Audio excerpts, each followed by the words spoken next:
Bonjour à tous et à toutes et bienvenue dans l'émission radio Parier Gagnant, votre émission de sport et du pari sportif. Donc au programme de l'émission du jour, le thème du jour ce sera le football et on va regarder un petit peu les prévisions de l'Observatoire du football. Voilà qui, alors c'est pas n'importe quoi, hein, je vais vous expliquer dans 2 minutes ce que c'est. Ils avaient quand même prédit et trouvé Lyon champion en 2011, hein. Voilà, excusez du peu, et à l'époque c'était pas forcément évident. Et est-ce que cela va nous permettre de trouver quelques paris long terme à jouer? On verra ça d'ici quelques secondes. Et l'instant technique du jour, comme d'habitude, enfin depuis le début de l'année, avec le coaching de Nathan, on reviendra sur ce qu'il pensait jouer la semaine dernière et sur le pari qu'il va jouer cette semaine. Il va essayer de me persuader de jouer son pari. Voilà, donc sans plus attendre, on va commencer avec l'Observatoire du football.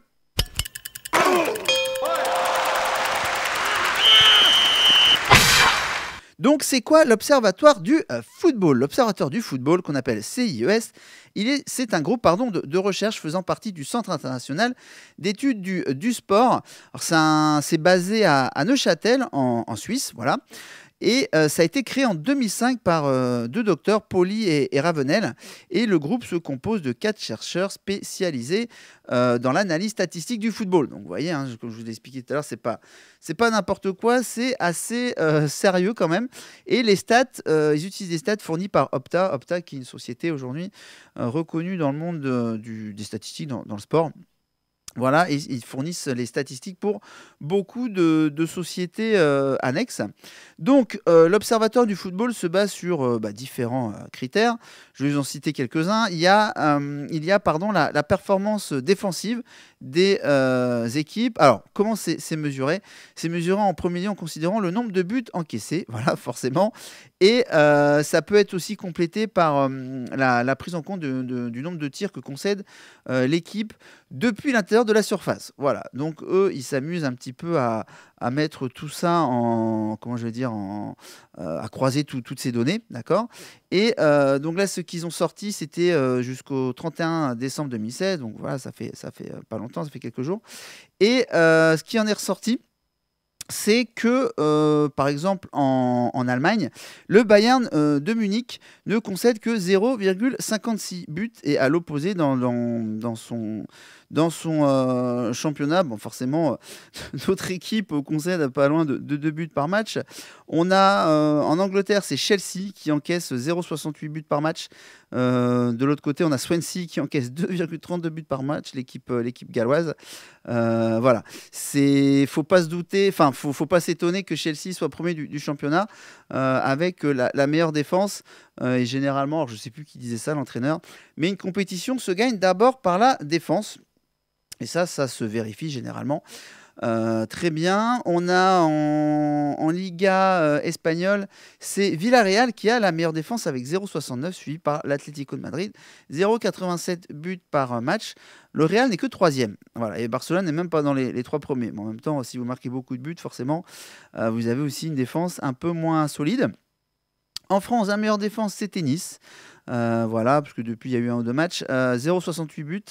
PSG en deuxième position, 0,79, donc pas de surprise.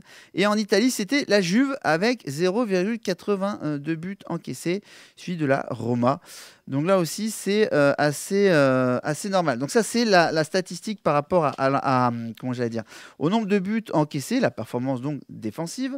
On a ensuite, ils prennent l'emprise sur le jeu. Alors l'emprise sur le jeu, c'est quoi? C'est tout simplement la possession de balles. Voilà. Quelle équipe conserve plus le ballon? Ils utilisent, pour être plus précis aussi, le nombre de passes réussies.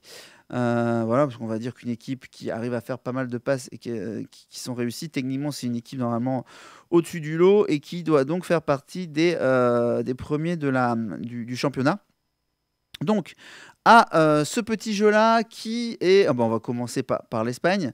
Voilà, qui est le meilleur dans ce jeu-là en Espagne? Pour tous les passionnés de football, c'est pas une surprise, c'est Barcelone, et largement. Voilà, c'est les passes réussies par match. Barcelone, vraiment, il y a 544, quand le deuxième est le Real à 469. Donc, vous voyez, il y a quand même pas loin de 80 passes de différence, c'est énorme. Mais on connaît le jeu du Barça, c'est surtout fait sur la possession de balles. Dans les autres championnats, par exemple en France, c'est le PSG.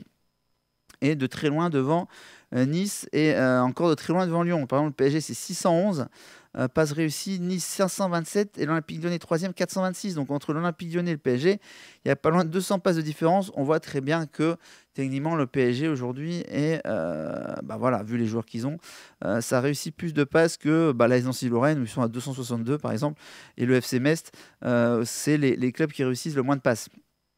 Donc voilà, ça c'est, on va dire que c'est normal, mais bon, encore faut-il le prouver, et là c'est prouvé par les stats. Vite fait, en Bundesliga, c'est le Bayern, en Serie A, c'est Naples, en Première Ligue, c'est, alors ça c'est plus serré, c'est Liverpool, Manchester City. Voilà, donc ça aussi, ils l'utilisent pour faire leur, comment on appelle ça, leur prévision, que je vous donnerai tout à l'heure à la fin de l'émission. Les performances offensives aussi, c'est-à-dire le nombre de buts marqués par match. Voilà, et là on remarque aussi des disparités par rapport aux différents championnats. Donc, chez nous, pour ceux qui suivent un peu le foot, Monaco, c'est assez hallucinant. Ils sont à 2,84 buts par match, quand le PSG est deuxième avec 1,84 buts par match. Et même Monaco est en tête de tous les 5 championnats, les Big Five. Parce que Real de Madrid en Espagne, ils sont à 2,67, Liverpool à 2,37, Bayern, Munich à 2,31, Napoli à 2,22. Quand je vous rappelle, Monaco à 2,84. C'est assez énorme, malgré qu'en France, on dit que le jeu est plutôt défensif. Donc déjà, ça parle encore un petit peu plus par rapport à la performance de Monaco. Donc voilà, et c'est pas pour rien que moi, là, je viens de prendre un pari long terme sur gagne la Ligue des Champions. Alors, ouais, on va me prendre pour un fou, mais c'est une cote à 80 quand même. Je l'ai prise quand j'ai vu la démonstration contre Marseille. Donc Marseille, aujourd'hui, c'est plus le Marseille d'antan, mais c'est quand même, ça reste, voilà, ça reste une équipe qui est 6-7e en France. Et je me dis que, voilà, contre des équipes européennes, ils peuvent avoir leur chance. Et d'ailleurs, contre Manchester City, qui n'est pas encore, qui n'est plus là en ce moment le Manchester City qu'on a pu connaître. Ils sont pris 4-0 le week-end dernier contre Everton à Everton. Ça veut bien dire quelque chose. Alors la question c'est, est-ce que Guardiola est un grand entraîneur? On verra bien, mais je les vois, je ne sais pas pourquoi, mais je vois Monaco passer contre Manchester City. Je me dis, ils ont la puissance de feu nécessaire, un goal intéressant à la personne de Subasic. Donc voilà, tout ça c'est... Pour moi, j'ai pris ça une cote de 80. Bien sûr, je n'y ai pas mis ma maison, hein. Vous vous en doutez, mais j'ai mis un billet dessus. Je trouve ça intéressant comme cote. Donc voilà pour les forces offensives et pour les buts en moyenne marqués par les équipes. Donc qu'est-ce qu'on peut dire en conclusion de tous ces championnats-là? Donc, ce qu'ils font, eux, pour sortir en fait des tableaux que je vais vous donner dans quelques secondes, ils font en fait un croisement de tout ça. Donc, ils commencent sur les 5 dernières saisons, donc depuis 2011-2012. Tous ces indicateurs-là sont passés en revue et sont intégrés dans un modèle statistique qu'on appelle multivarié. Bon, je vais, voilà, on ne va pas rentrer dans de grandes explications, mais en tout cas, voilà, il y a plusieurs paramètres qui rentrent en compte pour prédire les classements finaux. Donc, ils ont additionné les points obtenus jusqu'au 31 décembre 2016 et ceux estimés par le modèle pour le reste de la saison. Et ils en ont sorti un classement, voilà, pour chaque championnat du Big Five. Alors, ils le disent aussi, hein, donc voilà, c'est fondé scientifiquement, ça a déjà fait ses preuves. Après, voilà, ils prédisent pas l'avenir, ils vous donnent ce que ça pourrait donner. Ils vous disent pas forcément de tous les clubs que je vous donnais champions de les jouer champions, et tous ceux qui descendent de les jouer en descente, parce que forcément il y aura des choses, ils vont pas faire 100%, enfin ça m'étonnerait. On verra, hein, mais moi je vais suivre ça de très près, ça va être intéressant. Donc je vais vous donner maintenant les différentes prédictions du CIES, tout simplement, de l'Observatoire du football. Allez, on va commencer par quoi? On va commencer par le championnat anglais, qui est le championnat aujourd'hui qui coûte le plus cher au niveau des droits télé. Et puis ils ont une puissance de frappe aujourd'hui, les Anglais aussi au niveau transfert assez intéressant. Bien qu'ils vont peut-être se faire passer devant par les Chinois. Je ne sais pas si vous avez vu en ce moment, mais les Chinois, ça arrose pas mal. Donc le classement de Première Ligue, attention, c'est parti, roulement de tambour. Je vais pas vous faire tout le classement, hein, je vais vous donner les 3-4 premiers et les 3 qui descendent normalement. Donc on a Chelsea 88 points, Liverpool 86, Manchester City 78. Donc vous voyez déjà qu'il y a un écart entre le deuxième et le troisième. Bon, pour mes pèlerins long terme, ça tombe bien, j'ai Chelsea, Liverpool. On va dire que c'est pas mal. J'ai Chelsea en champion et Liverpool en arbitrage. Bon, bah, moi ça me conviendrait très bien ce classement-là. Manchester United, pour ceux qui suivent Ibra, il finirait 6e. Voilà, il finirait que 6e. Donc, à voir si vous faites un pari long terme avec du top 6, par exemple. Bon, et en plus, il finit 6e avec quand même une quinzaine de points d'avance sur le 7e. Donc, ça peut être intéressant aussi à jouer. On a ensuite le championnat espagnol avec Real de Madrid en tête, 90 points, Barcelone deuxième, 86, et bien plus loin le FC Séville avec 71 points devant l'Atlético de Madrid. Voilà pour les quatre équipes de la Liga.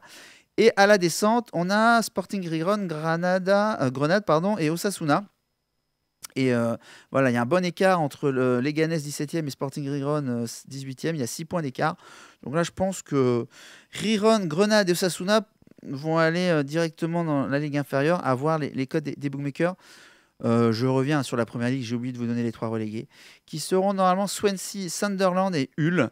Et là, je pense qu'il peut y avoir quelque chose d'intéressant à jouer, par exemple, sur Swansea. Il doit encore y avoir des cotes. Bon, ça ne sert à rien de jouer des cotes à 1,1, 1,2.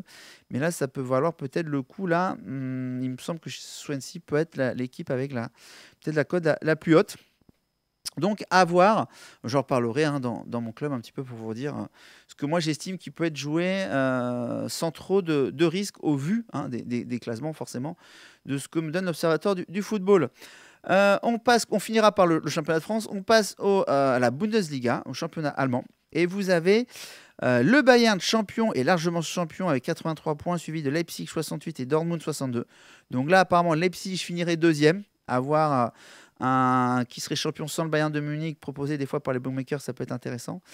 Et pour la descente, Ingolstadt, Hambourg, Darmstadt. Hambourg, il me semble que la cote pour Hambourg descend, il y a 2,50.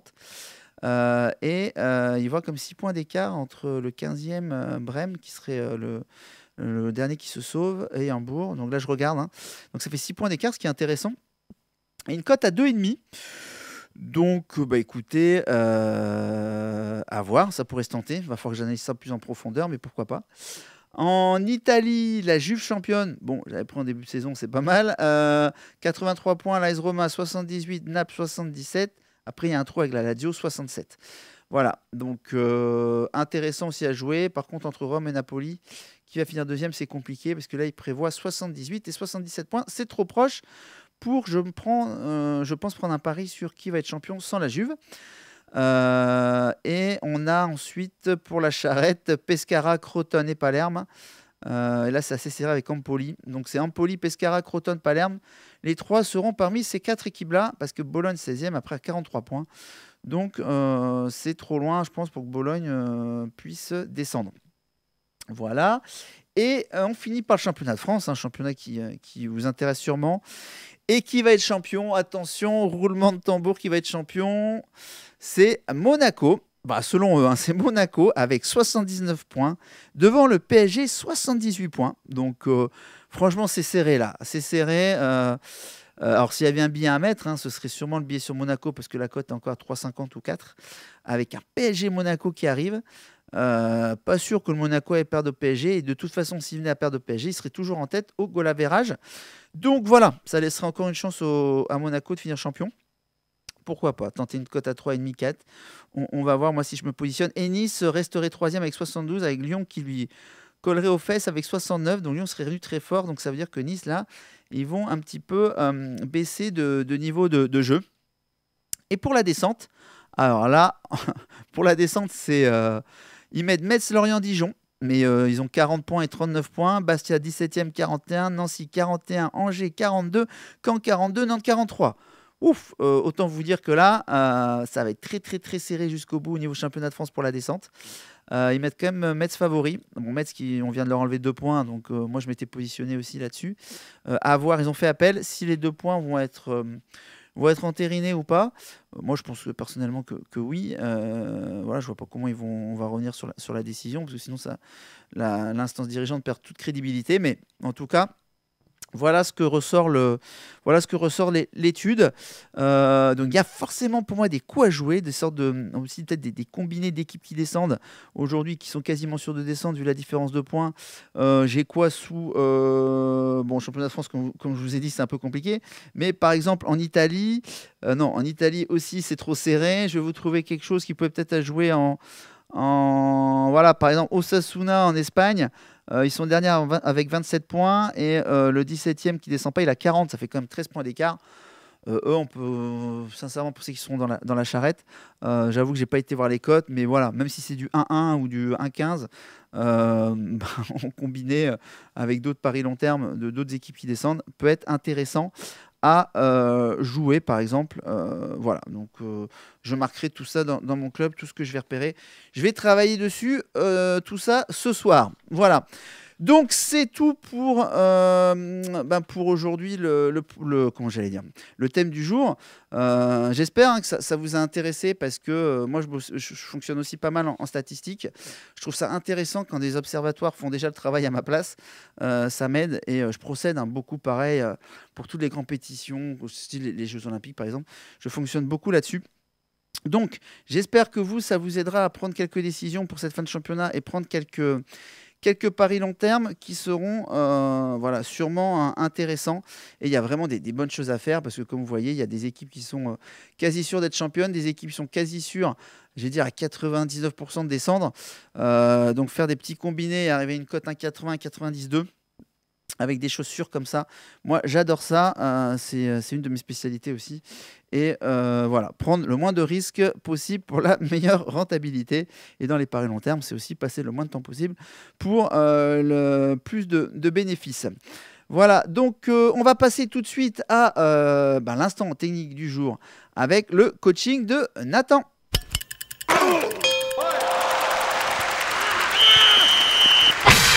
Donc c'est parti pour le coaching de Nathan. Bonjour Nathan. Oui, bonjour. Bonjour à toi. Alors, on va revenir un petit peu sur le match que tu as joué que tu voulais jouer la semaine dernière. C'était quoi? Nancy-Bastia. Nancy-Bastia. Alors oui, mais il me semble que tu voulais jouer Nancy. Moi, je t'avais dit qu'au vu de ce que je voyais et tout, moi j'aurais de la CAN, tout ça. C'était aussi le premier match de retour du championnat. Moi, je me serais abstenu. Alors, qu'est-ce que tu as fait finalement? Nancy a gagné. Voilà. Ok, c'est ce que tu voulais jouer à la base. C'est ça. Et est-ce que t'avais joué sur Nancy? J'ai joué sur Nancy. En victoire sèche? Ouais, en victoire sèche. Sans match nul remboursé? Non. Ok, là c'est passé. Donc bravo. Mais je pense pas que sur le long terme, comment j'allais dire, des victoires sèches comme ça. En plus, la cote était assez haute, je crois. C'était combien? Ouais, c'est ça. Ça devait être autour de 2. Ouais, quelque chose comme ça. Ils ont gagné 1-0. C'est ça. Voilà. De souvenir, Bastia a dû se prendre un rouge à la fin. Bon, ok, là c'est passé, donc félicitations à toi. Merci. On verra, mais je le répète, les victoires sèches, c'est toujours assez compliqué à jouer. Il peut y avoir des impondérables de jeu. Le foot, c'est ça, quoi. Vous pouvez avoir un tir, un but, l'autre, elle peut en avoir 20 et rien marquer. C'est pas comme au basket, au rugby, où normalement, quand vous avez des occasions, c'est plus facile de mettre dedans. Donc, aujourd'hui, sur quoi tu vas nous amener comme match? Alors, samedi prochain, le 21, je compte mettre un billet sur PSG. C'est Nantes-PSG le match. D'accord. C'est à Nantes, c'est au Beaujoire. Alors, c'est quoi? C'est de l'over-under? C'est du victoire? C'est quoi? C'est de l'over-under, ouais, c'est ça. Tu veux jouer sur... Alors, over-under, pour ceux qui commencent, c'est plus ou moins de buts. C'est ça. Voilà. Donc, alors, tu veux t'orienter vers un plus de combien de buts? Plus 2,5. Et c'est quoi la cote? C'est 1,70. Alors, c'est 1,60. Normalement, le plus 2,5, ça doit être normalement la cote de l'équilibre. Mais bon, vu qu'on est sur Argel, Ouais. des fois, ils mettent du 1,70, 1,70. Donc, on va dire que c'est la cote à l'équilibre. Pour ceux qui jouent, les francophones qui sont à l'étranger, ils pourront sûrement trouver, je pense, du 1,90. Ça doit être la cote de l'équilibre, hein, je te dis ça, mais vu que je ne savais pas. Donc, en gros, ok. Alors, pourquoi tu t'orientes vers ce match avec plus de 2,5 buts? Alors déjà, il faut rappeler que le dernier match qu'ils ont disputé l'un contre l'autre, c'était en Ligue 1. Donc le dernier match de Ligue 1, c'était 2-0 pour Paris. D'accord. Je vais expliquer plus tard pourquoi maintenant c'est plus de 2,5. D'accord. Donc déjà, on part sur la deuxième meilleure attaque de Ligue 1 pour Paris, avec Edinson Cavani, qui a joué 18 matchs et a marqué 18 buts. D'accord. Derrière, il y a du soutien avec Draxler, le petit nouveau qui a joué un match. Ouais. Draxler, hein, comme certains disent, ouais, c'est ça, Draxler. Ouais. On a Ben Arfa, Rodriguez, ils suivent pas mal ces gars-là, D'accord. on les connaît bien. D'accord, ok. Face à Nantes, oui. Non, vas-y, je Non, t'en prie, merci. je te laisse analyser, j'écoute. Face à Nantes, qui est là, 14e, il me semble, 14e défense de Ligue 1, D'accord. ce qui est pas terrible. J'ai donc pour 13 buts marqués sur 26 buts encaissés, quoi. D'accord, ok. Et donc, tout ça, tout ce que tu viens de me dire, ça t'oriente vers le plus 2,5. Bah, c'est-à-dire que le dernier match qu'ils ont disputé, c'était sans Cavani. D'accord, Et maintenant, Cavani est dans une bonne passe en ce moment. ok. Et alors, c'était quelle date le match? Le dernier match qu'ils ont fait, c'était quand? Le dernier, oh alors là, j'ai pas la date Ok, en tête. parce que s'il y a 5 ans, ça n'a aucune valeur, mais donc là, on est dans les phases retour, donc ça doit être, Oui, ça il doit me être en semble début que de saison. c'est ça, c'était en début de saison. Il y a eu 2-0 pour le PSG au PSG, C'est ça, sans Cavani. sans Cavani. D'accord, ok. Sachant que Nantes, c'est plus la même équipe. Il y a Conceição qui est là. C'est vrai. On est d'accord. Conceição est là. Par rapport à ce que tu vas me dire, voilà, je vais essayer de faire un raisonnement, essayer d'appuyer, enfin d'appuyer là où ça fait mal, essayer de voir si je te fais changer d'avis. Tu sais la forme du moment de Nantes, par exemple, et la forme de PSG?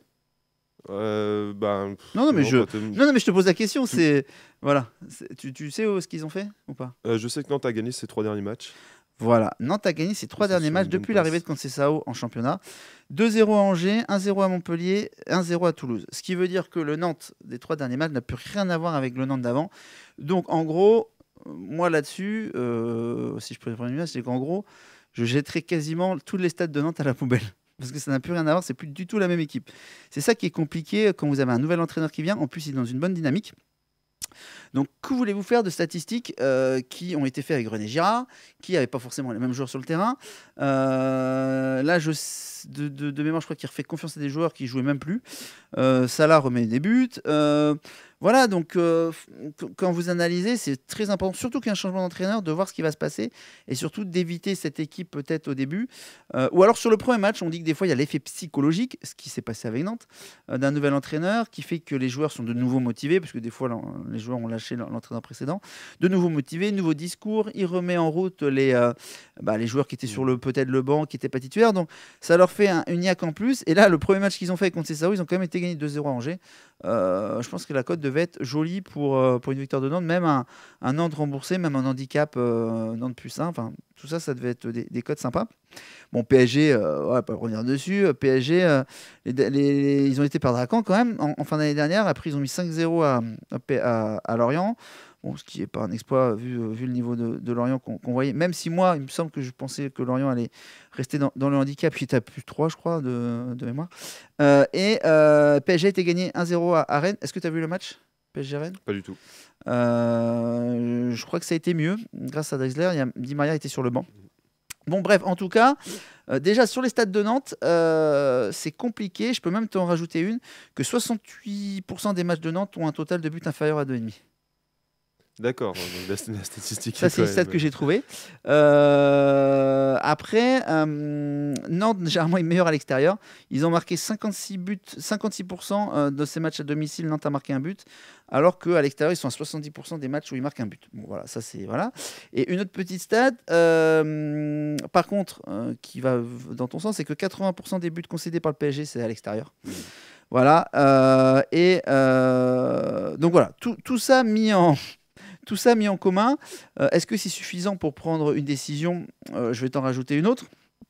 Tu vois, là cette fois-ci, il me l'avait quand même donné avant, donc j'ai pu bosser aussi j'ai pu bosser. Il m'a pas fait une farce comme la dernière fois.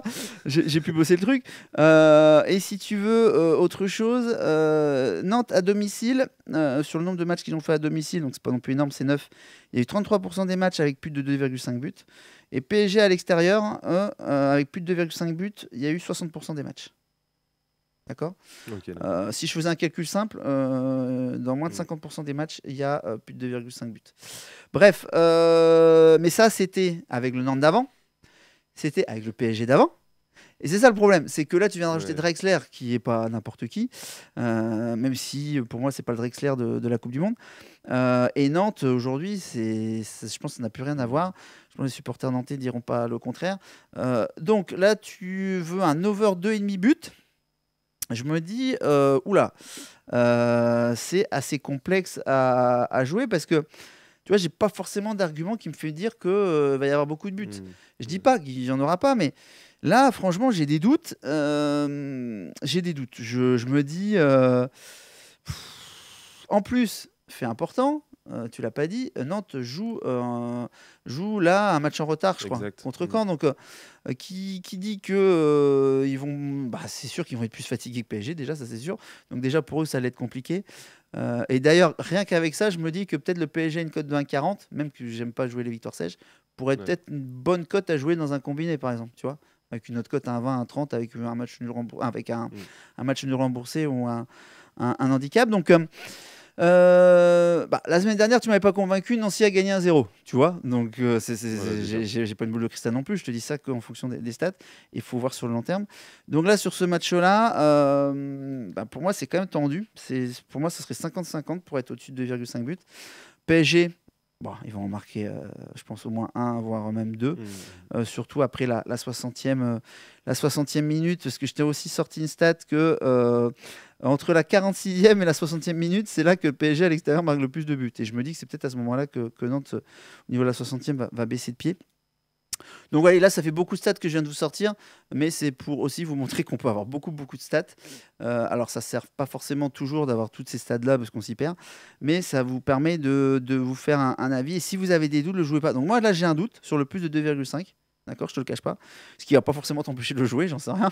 Mais en tout cas, aujourd'hui, vu la physionomie des deux équipes, Nantes est capable d'en marquer un, je pense, vu qu'avec Conceição. PSG, il va aussi en marquer un, et vu que je vois PSG gagner, voilà, là, dans ce que je suis en train de te dire, ça peut faire 2,5 buts. D'accord. Mais j'ai pas l'argument qui me fait dire, oui, vas-y, joue. J'irai plutôt sur... PSG gagne parce que là de toute façon ils n'ont plus non plus vraiment le choix, mais c'est pas un argument, mais c'est surtout que c'est la fatigue de Nantes que je vois moi autour de la 60e, vu qu'ils auront joué moins de 72 heures avant, et comme une équipe de Nantes qui va se donner à fond, je crois, contre Caen, parce que c'est ce match là qu'il faut qu'ils gagnent. Le match PSG, c'est un match bonus. Je les vois pas forcément enchaîner 2 matchs comme ça de haut niveau, alors que PSG, une équipe comme PSG reposée pendant une semaine, qui n'a pas la Ligue des Champions, à l'impact physique, ça doit faire mal. Ouais. Et puis en plus, il n'y a pas vraiment de blessés à Paris. Donc voilà. Donc, je ne sais pas ce que tu feras. Tu nous diras. D'accord. Je vous dirai ça. Tu nous diras ça. Et puis, on fera le bilan la semaine prochaine. Et puis, on reviendra sur le match, voir un petit peu ce qui s'est passé. OK ? OK. Merci Nathan. Et on va passer tout de suite à l'annonce de l'émission de la semaine prochaine.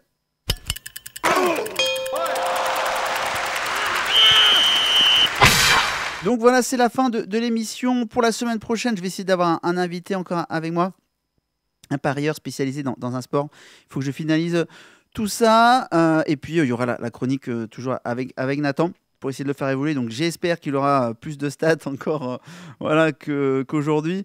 Petit à petit, on essaie de le faire progresser. Mais voilà, je vais lui donner un petit peu mon site ou quelques sites où je vais récupérer quelques stats. Donc, vous pouvez me retrouver sur mon blog www.parier-gagnant.com en podcast. Voilà, je vous dis à la semaine prochaine. Et comme je le dis souvent, ne laissez pas la chance au hasard. À très bientôt sur Radio Évasion.